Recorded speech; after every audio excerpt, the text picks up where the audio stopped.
Hola, soy Wendy Levinson y es un placer darles la bienvenida a Choosing Wisely Internacional y compartir un poco de información para ayudarles en su trabajo diario. Espero poder verlos pronto en persona. He llamado a esta ponencia Iniciando el Camino, Bienvenida y Perspectivas Internacionales. Así que aquí vamos.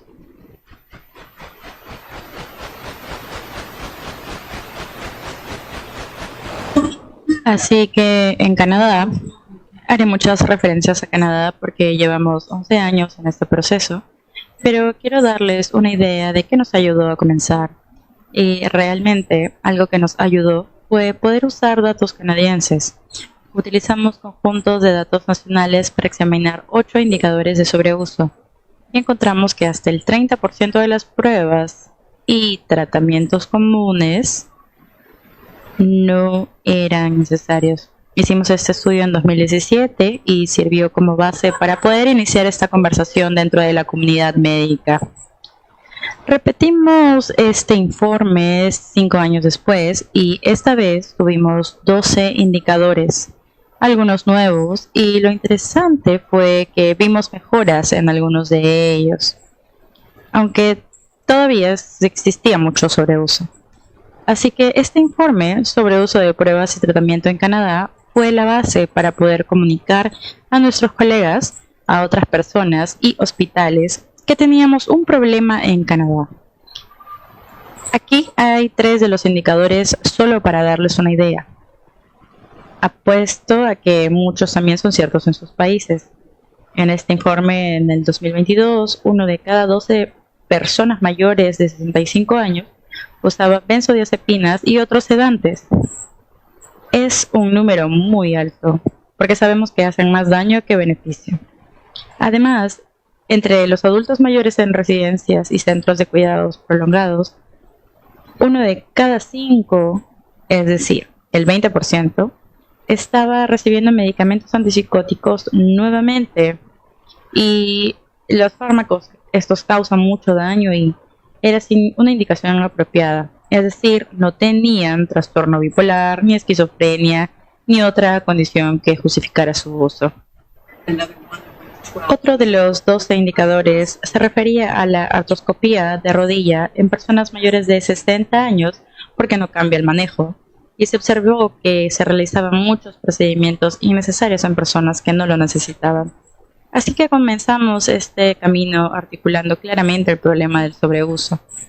Pedimos a las sociedades médicas como ustedes que se nos unan en este camino y se les pidió que identifiquen 5 pruebas o tratamientos dentro de su disciplina para los cuales existiera evidencia científica sólida de sobreuso o daño para los pacientes. Las sociedades fueron clave porque es un trabajo entre pares. Como saben, si un internista como yo dice, oigan, estamos sobreutilizando las benzodiazepinas o cualquier otro tratamiento, lo digo entre colegas y con base en evidencia. Así que comenzamos con 9 sociedades. Nos habíamos estado preparando durante mucho tiempo, no es necesario empezar con tantas, pero ahora, 11 años después, tenemos más de 85 sociedades participantes y más de 600 recomendaciones. Y ya no se limitan a la medicina. Empezamos con ella, pero ahora incluyen enfermería, farmacia, odontología y otras profesiones de salud. Así que es realmente todo el equipo de atención sanitaria. Y hemos seguido creciendo y ganando credibilidad en Canadá. Y creemos que esa credibilidad se debe a que está liderado por médicos, enfermeras y otros profesionales de la salud que son quienes definen qué se sobreutiliza dentro de su propia disciplina. Ahora, hablamos de menos pero mejor. Usamos la frase less but better, menos pero mejor. Mejor para el paciente, mejor para el sistema de salud y mejor para el planeta. Y hablamos de los co-beneficios, empezando por la reducción del daño potencial al paciente, pero también proteger los recursos valiosos, porque todos sabemos que nuestros fondos para salud no son infinitos y queremos invertirlos en atención de valor. Así que eliminar lo que no agrega valor nos permite invertir en lo que sí lo hace. También sabemos, y lo mencionaré más al final, que todo lo que hacemos tiene una huella de carbono, así que reducir la tensión innecesaria también beneficia al medio ambiente. Además, creemos, aunque no hablaré mucho de esto, que también reduce la carga de trabajo. Si no pedimos pruebas innecesarias, hay menos cosas que revisar cuando alguien resulta o cuando algún resultado sale normal, pero sin relevancia clínica. Así que hay muchos beneficios. Pero en Canadá, con el tiempo, hemos avanzado. Esto no fue el inicio. Hacia la implementación de esfuerzos a nivel nacional para reducir la tensión de bajo valor. Empezamos hace 5 años, es decir, 6 años después de comenzar este viaje. Les daré un par de ejemplos. Empezamos con la sangre. En realidad, comenzamos durante la pandemia, cuando nos preocupaba una posible escasez de donaciones. Así que pedimos a los hospitales que participaran. ¿Y qué significaba participar? Significaba auditar su uso de transfusiones de glóbulos rojos en base a los criterios que creamos junto a la comunidad de hematología y bancos de sangre, que al menos el 65% de las transfusiones fueran de una sola unidad de sangre, no dos. Siempre digo que yo nunca pedía una sola unidad, siempre aprendí a pedir dos, pero la mejor práctica es pedir una unidad y reevaluar.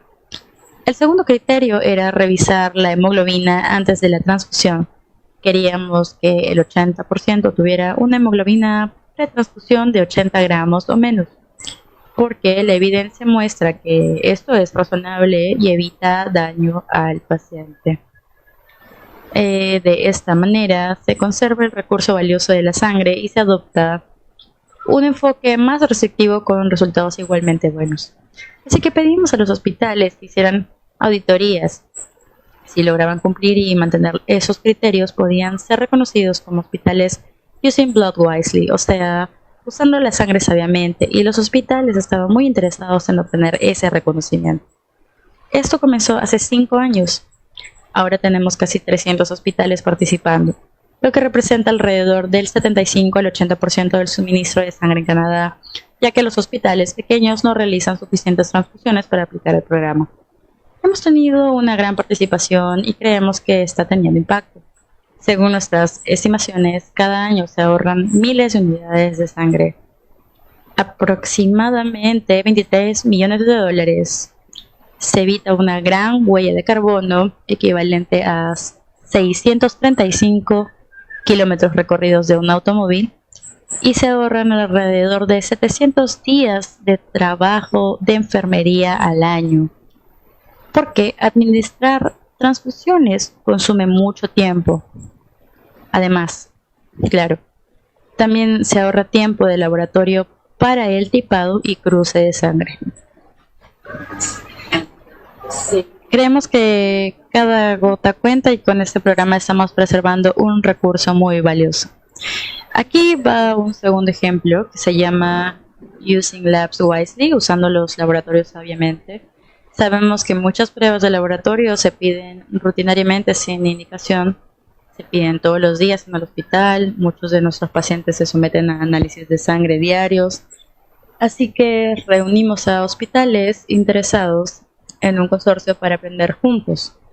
Lo que hicimos fue convocarlos a reuniones donde se comprometieron a adoptar algún cambio, según los temas que ellos consideraran más importantes. Compartían sus datos, les mostraré qué pruebas analizamos en un momento y recibían informes comparativos sobre su desempeño frente a otros hospitales ajustados, por ejemplo, por duración de la estancia. Así, formaban parte de una comunidad de aprendizaje y descubrimos, por supuesto, que algunos hospitales eran muy buenos en ciertos aspectos, pero no en otros, y podían preguntarse entre sí cómo lo estaban logrando y cuáles eran las barreras. Así desarrollamos lo que llamamos un aprendizaje colaborativo. Las pruebas que revisamos incluían algunas que debían eliminarse. Por ejemplo, en Canadá tenemos ácido fólico añadido a los alimentos, así que la deficiencia de folato prácticamente no existe y podían eliminar esa prueba. También podían eliminar CPKMB para lesión cardíaca y reemplazarlo por troponina, una prueba mucho más sensible y eficaz. Les pedimos revisar los casos de desacoplamiento, es decir, no pedir dos pruebas al mismo tiempo para enzimas hepáticas AST y ALT, y les dijimos que eliminaran AST y pidieran solo ALT. Para creatinina y urea, eliminar la urea ya que ofrece menos información útil y evitar agrupar PT, PPT e INR, sino pedir solo la que se necesita según el tratamiento. En algunos casos también revisar cultivos de orina porque muchos adultos mayores son tratados como si tuvieran infección urinaria cuando solo presentan bacteriuria asintomática. Y también reducir pruebas como niveles de B12 o velocidad de sedimentación, que en muchos casos pueden omitirse. Cada hospital elegía en qué querían trabajar, pero necesitaban enviar la información para que pudiéramos compararla dentro del grupo. Algunas provincias aún no se han sumado, pero están trabajando en ello y pueden ver que muchos hospitales ya comparten esta experiencia. Ahora quiero pasar a hablar brevemente sobre el clima. Todos sabemos que nuestros pacientes sufren por las olas de calor y en algunas partes del mundo por la hambruna causada por sequías. Tenemos huracanes y bueno, creo que la mayoría de nosotros como médicos creemos que el cambio climático es real y en Canadá hemos tenido incendios forestales terribles en verano, con una calidad de aire tan mala que se nos recomienda no salir. Muchos de nuestros pacientes con asma o EPOC sufren exacerbaciones, así que tenemos un problema, pero la pregunta que me hago es, ¿qué puedo hacer yo al respecto? ¿Soy un médico en un consultorio? ¿Cómo se relaciona esto conmigo? ¿O cuál es el papel para mejorar esta situación? Lo que hemos intentado hacer es pedir a nuestras sociedades científicas que elaboren recomendaciones relacionadas con el cambio climático, con la conciencia ambiental, porque cada prueba y tratamiento tiene una huella de carbono. Los medicamentos, por ejemplo, se transportan por todo el mundo. En el Reino Unido, donde existen buenas mediciones, el 25% de las emisiones de carbono del sistema de salud provienen de los medicamentos y la cadena de suministro global. No mencioné antes que a nivel mundial el 5% de todas las emisiones de carbono provienen de la industria de la salud. En Estados Unidos esa cifra es aún mayor, casi el 9%. Así que somos parte del problema. Por eso involucramos a nuestras sociedades profesionales y les pedimos formular recomendaciones. Les doy algunos ejemplos: no usar guantes cuando la higiene de manos simple es suficiente, o en las UCI, por ejemplo, se promedia 100 pares de guantes por paciente por día, y muchas veces solo es para entrar y presionar un botón en una bomba de infusión que está sonando. En esos casos basta con la higiene de manos. No continuar una medicación intravenosa cuando ya es clínicamente apropiado para pasar a la vía oral. Otro ejemplo importante, no usar inhaladores presurizados con gases contaminantes para el asma, ya que son muy perjudiciales para la atmósfera. Los inhaladores de polvo seco tienen una huella de carbono mucho menor. Estos son solo algunos ejemplos, pero recibimos 65 recomendaciones en muy poco tiempo. Nos dimos cuenta de que nuestros profesionales en Canadá, y apuesto a que en sus países también, están muy preocupados por este problema y esto les da acciones concretas que pueden tomar. Por último, quiero mencionar que esto es una comunidad global.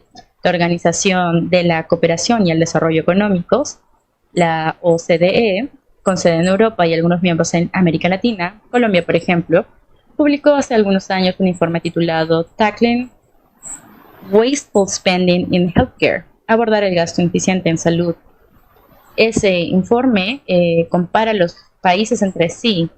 Sé que ustedes no aparecen en este mapa, pero para darles una idea, este gráfico muestra el uso de benzodiazepinas en adultos mayores. Hay dos años distintos.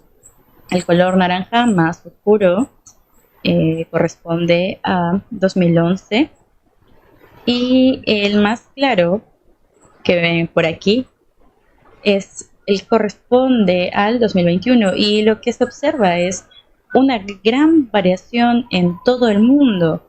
En Islandia, en Irlanda, por ejemplo, las tasas son muy altas. En otros países como Canadá, Dinamarca o Italia, los resultados son mejores. Así que esto genera un poco de competencia saludable al ver que otros países logran una mejor atención evitando el uso de fármacos dañinos para los pacientes. Hay varios indicadores similares en los informes de la OCDE. Hoy, la campaña Choosing Wisely o Elegir sabiamente se ha difundido de boca a boca en muchos países y sigue creciendo día a día. Constantemente recibo mensajes de personas interesadas en participar. Ustedes son 8 países agrupados en América Latina y del Sur. Y estoy agradecida con Manuel por ayudar a facilitar la comunicación entre sus países y promover el aprendizaje conjunto y el intercambio de recursos. Y sé que una vez al año los líderes nacionales se reúnen. Espero que representantes del Perú puedan participar. Mientras tanto, vamos aprendiendo juntos. Crearemos una organización internacional de Choosing Wisely más formal, con recursos que ayuden a muchos países en su propio camino.